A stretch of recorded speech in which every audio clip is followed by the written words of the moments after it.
Sa ibang balita, palalawigan ng Department of Health ang Goodbye Tigdas vaccination program nito sa National Capital Region, Calabarzon, Bulacan at Pampanga.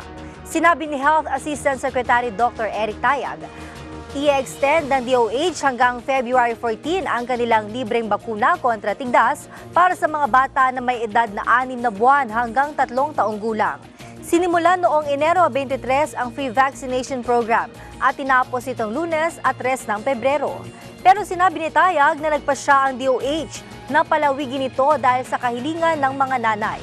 Sa ilalim ng programa, ang lahat ng health centers sa Metro Manila, Cavite, Laguna, Batangas, Rizal, Quezon, Bulacan at Pampanga ay magbibigay ng libreng anti-measles vaccine mula Lunes hanggang Biyernes, alas 8 ng umaga hanggang alas 12 ng tanghali. Plano ng DOH na isagawa ang nationwide na bakuna laban sa tigdas at polio para sa 13 milyong bata na nasa edad 9 o 9 na buwan hanggang 4 na taon.